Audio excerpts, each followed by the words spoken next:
Bonjour, bienvenue pour cette 238e édition de J'irai lire des comics chez vous, une émission qui parle que de VF, que de version française, que de comics disponibles en bas de chez vous. Et aujourd'hui, on va faire une émission, c'est le hasard, spécial Glénat Comics. Pourquoi? C'est que c'est simple, c'est qu'il y a eu énormément de sorties Glénat Comics, donc là il n'y a que du Glénat Comics. On a parlé des autres éditeurs dans les précédentes et dans les futures. Aujourd'hui c'est que du Glénat Comics, voilà, c'est une spéciale. Alors on va commencer par le titre number 1 de Glénat Comics 2.0, c'est Lady Mechanika. Lady Mechanika, qui avec son second tome qui est arrivé, le voici, ça c'est le premier que vous voyez.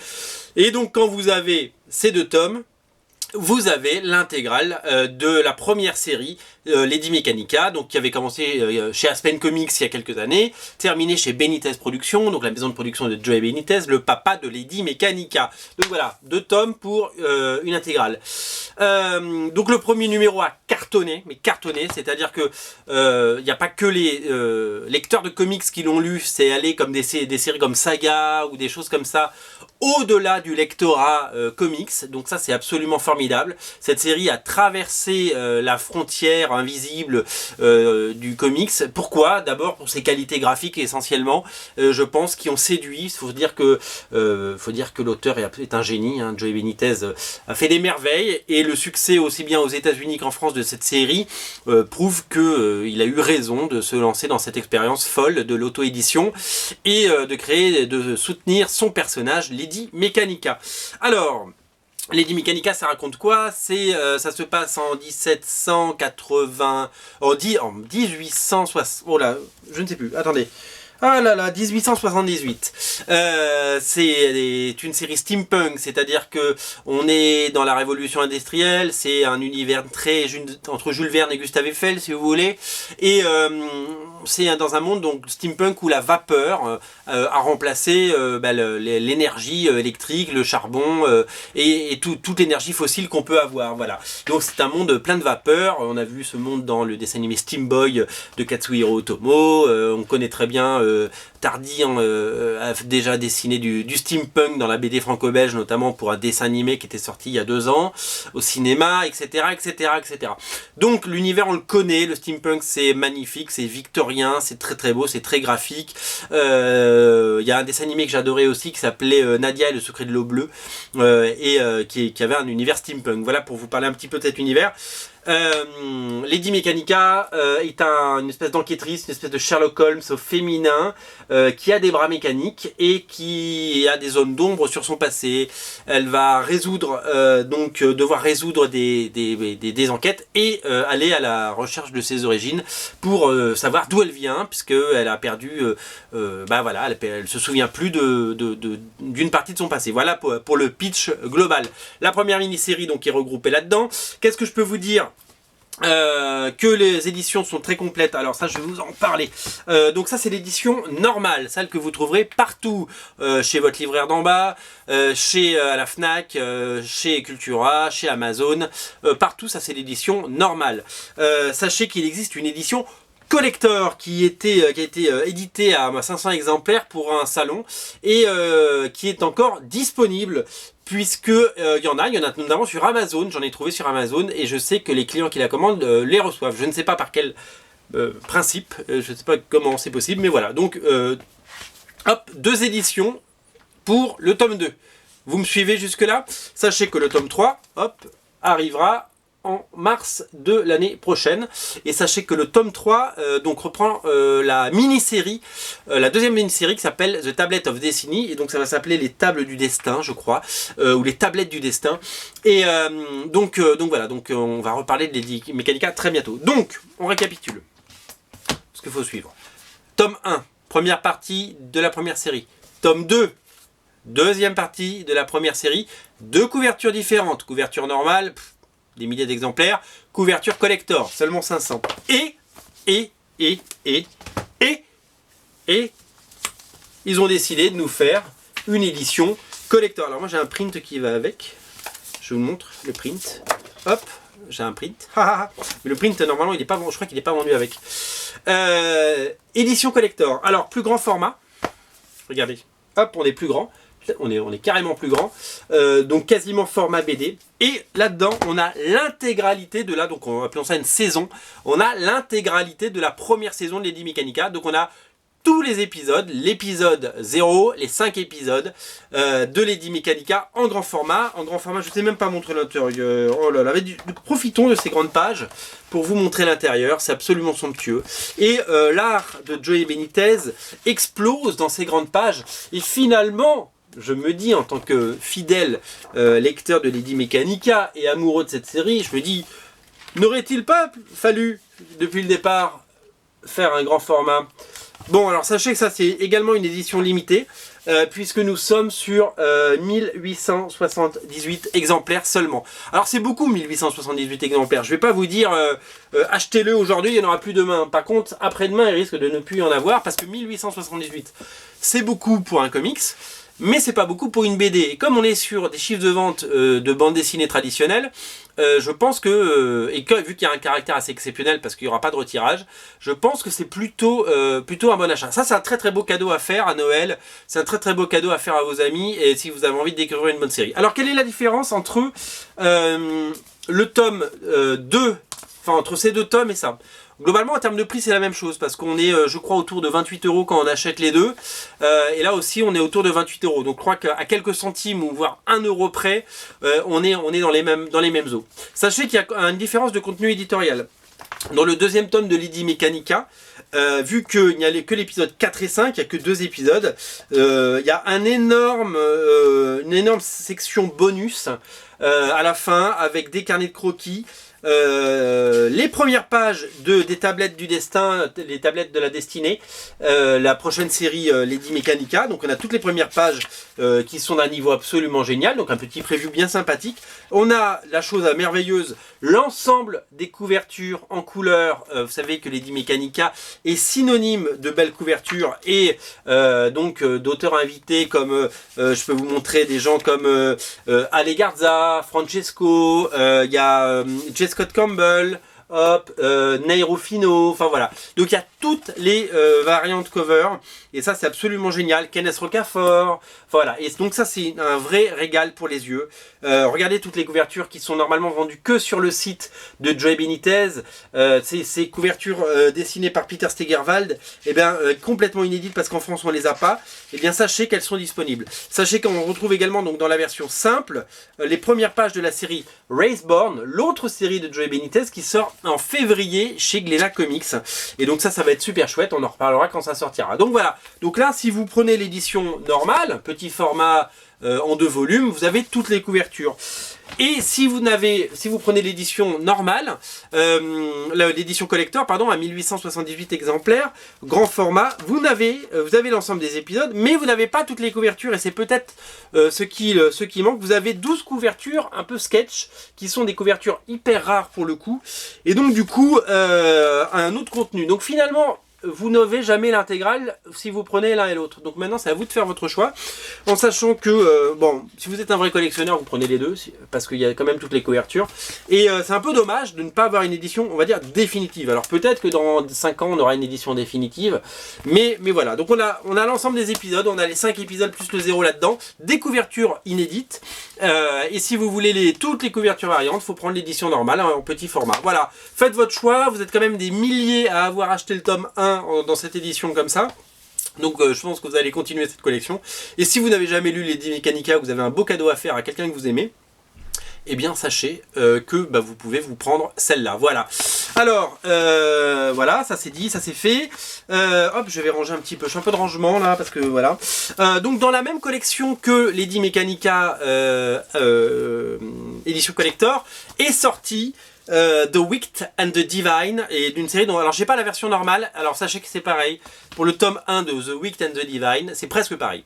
Il y a eu un tome 1 normal, petit format, avec une couverture que vous voyez partout chez votre libraire. Il y a une couverture qui a été faite pour un salon en 500 exemplaires, donc qui il en reste un petit peu certainement. Et sachez qu'il y a la série, il y a le format, le grand format, exactement de la même taille que Lady Mechanika. J'ai également un print signé par les auteurs. Hop, un petit cadeau. Merci Olivier Jalabert. Alors, Donc qu'est-ce que je peux vous dire sur cette série? La première chose, c'est que en termes de contenu, c'est la même chose. L'édition collector et l'édition normale, il y a les 6 premiers épisodes, le premier arc de The Wicked and the Divine. C'est une série signée Kieron Gillen et Jamie McKelvey, des auteurs qui ont beaucoup travaillé sur une série qui s'appelait Young Avengers chez Marvel. Ils avaient fait les Young Avengers après Alan Heinberg et Jim Chung. Sachez également qu'ils ont fait plein de séries chez Image Comics, dont une qui s'appelait Phonogramme, et que tout ça sortira dans les mois à venir chez Glénat Comics. Voilà, vous avez l'info. Alors, cette série, c'est une série qui, c'est marrant parce que je trouve qu'elle fait un petit peu écho. Regardez, ce n'est pas David Bowie. Elle fait un petit peu écho à ce qu'on peut lire, si vous voulez, dans les thématiques des super-héros déifiés ou des dieux super-héros, comme on veut. Ça fait un petit peu écho à Jupiter's Legacy, une série que j'aime beaucoup. Kieron Gillen, c'est un auteur qui me passe un petit peu au-dessus. C'est très très beau. Hein. Ce que fait Jamie McKelvey, c'est très très beau. Jamie McKelvey, il avait fait un X-Men First Class aussi, mais ça c'était il y a quelques années, il était moins bon, et voilà, ce sont des auteurs anglais très très doués. Donc c'est une série, en fait, globalement, pour vous la faire courte, ce sont des dieux immortels qui se réincarnent tous les 100 ans sur Terre, mais seulement pour une courte période de 2 ans. Et pendant ces 2 ans, ils vont profiter. Et là, ils vont arriver dans un monde qui a changé, dans un monde hyper connecté, dans un monde où les médias sont omniprésents, dans un monde qui doute, dans un monde, etc. Et les choses ne vont pas se passer comme prévu. Et là où ils sont arrivés avec des bonnes intentions, eh bien, tout ne va pas bien se passer parce que tous les dieux n'ont pas des... si vous voulez, des intentions très très bonnes. Voilà. Alors c'est une série qui est plutôt plutôt en haut du panier en termes de qualité. C'est-à-dire que oui, c'est très bien dessiné, oui, c'est très bien écrit, c'est très rock, c'est très glam rock on pourrait dire, c'est très fashion. Il faut aimer le monde d'aujourd'hui, il faut aimer ce monde un petit peu futile. Alors moi j'aime pas ce monde futile, mais j'aime les critiques acerbes qu'on peut en faire. Puisque c'est les people, c'est les Kim Kardashian et les stars du rock d'aujourd'hui qui sont hyper médiatisés et qui vont jouer ce rôle divin. Voilà. Donc cette série tient ses promesses. Je l'avais pas lu pour tout vous dire en VO, et j'ai découvert en VF. Tout le monde en disait le plus grand bien. J'ai lu des critiques vraiment excellentes, notamment sur Comics Blog, et j'avais envie de me plonger dedans. Je l'ai fait, je ne regrette pas parce que c'est une vraie bonne série de qualité que je vous recommande. Voilà. Donc peu importe l'édition, si vous tapez sur du classique, du collector ou tout ce que vous voulez, l'important c'est qu'importe le flacon pourvu qu'on ait l'ivresse. Moi j'ai envie de vous dire, prenez les pages en grand, c'est quand même chouette. J'espère qu'il y aura un suivi dans cette collection et qu'on aura tous les tomes comme ça. Voilà, donc elle coûte un petit peu plus cher, mais les pages sont plus grandes. Et puis pareil, c'est une édition limitée, il y a seulement 1923 exemplaires, et ça, c'est pas rien, voilà. Donc The Wicked and the Divine, voilà, ça se regarde comme ça. Des très belles couvertures, des très bons dessins, une très bonne série que je vous conseille. Voilà, je vais ranger mon print à l'intérieur également et je vais mettre ça. Voilà, regardez comme ça fait beau les deux à côté. Tadam, c'est beau ces éditions collector chez Glénat Comics. Beau boulot, beau boulot. Alors, une série que vous attendiez très fort, toujours chez Glénat Comics parce que c'est une spéciale Glénat Comics. Je le rappelle, si vous prenez l'émission en cours, ce qui paraîtrait un peu bizarre. Cette série, elle a été pitchée, teasée dans le Free Comic Book Day, souvenez-vous, au mois de mai. Glénat vous a offert un petit comics, il y avait les premières pages de Lady Mechanica et les premières pages de Adrian Hall. Sachez qu'Adrian Hall est coédité, édité quasiment en même temps aux États-Unis et en France, parce que au moment où on avait vu les premières pages en France, je crois que le premier numéro n'était même pas encore sorti aux États-Unis. Donc on est vraiment dans flux tendu. Donc c'est une série aussi bien conçue pour le marché américain que pour le marché français. Adrian's Wall, c'est le nom d'un vaisseau. On va en savoir un petit peu plus. En fait, ça fait écho à deux époques. 1985, quand les Américains, les Soviétiques se foutaient dessus parce que c'était la guerre froide et voulaient la remporter dans l'espace. Donc du coup, ça part du principe qu'en 1985, ils ont voulu coloniser l'espace tout simplement, et donc il y a des vaisseaux qui sont partis, il y a des missions, et 100 ans après on se retrouve à bord de l'Adrian Wall dans un monde complètement changé par la guerre et par des années et des années de conflits, et ça va se passer en fait, un inspecteur va arriver à bord du Adrian Wall pour résoudre une énigme puisqu'il y a eu un meurtre, et donc il va devoir tout simplement il va découvrir que les choses ne sont pas si roses, et que le conflit si vous voulez américano-soviétique est tout à fait profond, mais pas que. Voilà, les auteurs sont, je vais vous les nommer, je les connais pas par cœur, c'est Kyle Higgins de mémoire et Alex Siegel au scénario et Rob Reiss au dessin. Ce sont les auteurs qui ont fait une série qui s'appelait Cole, qui est sortie je crois chez, j'allais dire qui va sortir, mais qui est sorti chez Urban Comics. Le dessin c'est très, on dirait un peu entre le fil noto et le photoréalisme, c'est très propre, en tout cas c'est très beau, et c'est une série très intéressante parce que des séries de science-fiction et des séries qui se passent dans l'espace, il y en a beaucoup, beaucoup. On a l'impression que c'est un petit peu la spécialité d'Image Comics, c'est que quand un auteur veut percer, peut-être que ça intéresse les mecs qui achètent des scénarios à Hollywood, hein, c'est peut-être pour ça que tout le monde se lance dans l'espace, mais en tout cas peut-être que c'est aussi une façon de s'exprimer, parce qu'il y a tellement de choses à dire et à raconter sur l'espace. Voilà, donc c'est vrai que tous les auteurs s'y sont mis, et donc du coup c'est plutôt pas mal voilà, celle-là sort du lot, voilà, Adrian Wall sort du lot, et je voulais vous le dire. Alors, qu'est-ce que je peux vous montrer d'autre? Chez Glénat Comics toujours, je voulais vous parler de la sortie du deuxième tome de Arrow Country, une série plébiscitée par Mike Mignola en personne, avec des auteurs qui ont travaillé, notamment le dessinateur qui s'appelle Tyler Crook, avec lui sur la série BPRD. Le scénariste est Cullen Bunn, un scénariste que vous connaissez très bien pour sa série Onipress qui sort chez Urban Comics. J'ai un trou de mémoire au moment où je vous le dis. Voilà, je vous en avais parlé dans une émission, c'est pas grave. C'est une série fantastique d'horreur avec un dessin, c'est marrant, c'est très Mignola, ce genre d'ambiance graphique, c'est très chouette. C'est une vraie plongée dans l'Amérique profonde et dans toutes les peurs qu'on peut avoir. C'est voilà, c'est charmant, flippant, intelligent, comme dirait Kurt Busiek, c'est marqué derrière, je ne fais que lire. Mais c'est une série pleine de qualité, et on est ravis de voir ce second tome arriver. Autre suite chez nos amis de Glénat Comics toujours, c'est j'ai une petite tache sur ma BD, c'est le 4e tome de Letter 44. Alors c'est très bien que ce 4e tome sorte maintenant, puisque vous allez regarder cette vidéo, et aujourd'hui les Américains sont en train de voter pour leur 44e ou 45e président, je ne sais plus. Letter 44, en fait la lettre numéro 44, c'est la lettre que donne le 43e président au 44e, et en lui donnant ses consignes, il lui donne pas que les codes de l'arme atomique, il lui donne aussi des consignes. Et donc le pitch du premier numéro, c'était tout simplement, le pitch du premier numéro, c'était de se dire que le nouveau président apprenait qu'une mission spatiale était partie depuis des années, et que voilà, il le mettait au courant, et que personne n'était au courant aux États-Unis. Et donc dans cette mission spatiale, il se passait des choses un petit peu, voilà, les gens en confinement et en petit comité pendant des mois et des années, ça pouvait donner à la fois des étincelles, mais aussi de gros problèmes. Donc il y a un parallèle entre ce qui se passe dans le monde réel sur Terre et ce qui se passe là-haut, et en fait on apprenait beaucoup de choses très intéressantes, notamment quand ils avaient besoin de communiquer, ils balançaient une info, ils balancent une info, l'info met du temps à arriver. Côté auteur, le dessinateur s'appelle Albuquerque, mais c'est pas Raphaël, c'est Alberto G. Albuquerque, donc dans un style très bien. Je vais pas vous spoiler ce 4e épisode parce que cette série il faut la lire. Et le scénariste c'est Charles Soule. Maintenant on ne le présente plus, Charles Soule, ça fait des années qu'il travaille pour Marvel, et il fait du Daredevil en ce moment, il fait du Death of X, il fait du Inhumans versus X-Men, et je pense que ce sera le prochain scénariste des X-Men. Voilà, très bon scénariste, ancien avocat, et voilà, très doué. Letter 44, excellente série, disponible notamment sur originalcomics.fr, où on propose de plus en plus de titres Glénat. Voilà, c'est dit.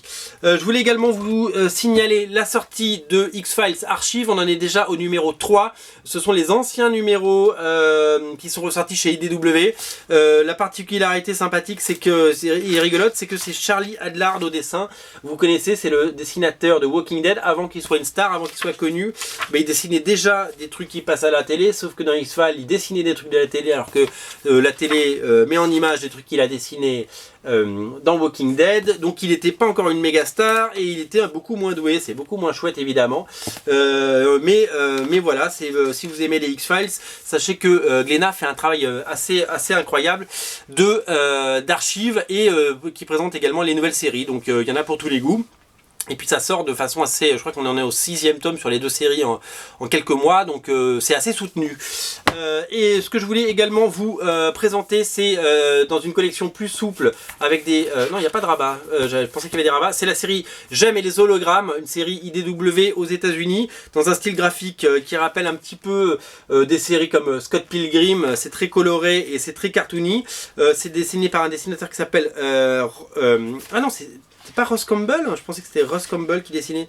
C'est Sophie Campbell. Je pensais que c'était Ross Campbell, le dessinateur qui avait travaillé sur les séries.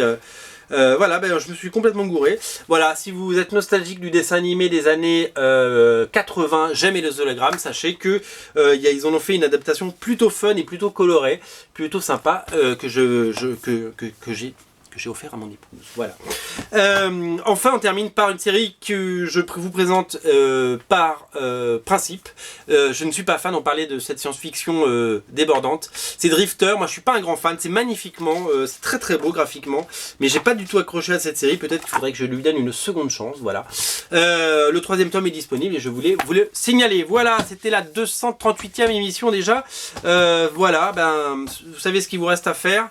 Lisez Lady Mechanica, lisez The Weekend of Divine, voilà, le catalogue Glénat Comics commence à sortir de jolies choses, notamment toutes les séries, toutes ces séries que j'ai dans les mains. Il y a des jolis trésors et des jolis succès. Donc ne boudez pas votre plaisir, faites-vous un grand kiff et puis ben voilà, hein, lisez Lady Mechanica, choisissez bien votre édition. Je vous rappelle qu'il n'y a que 1878 exemplaires de la version collector. On se retrouve très bientôt pour une prochaine émission. À très vite, salut!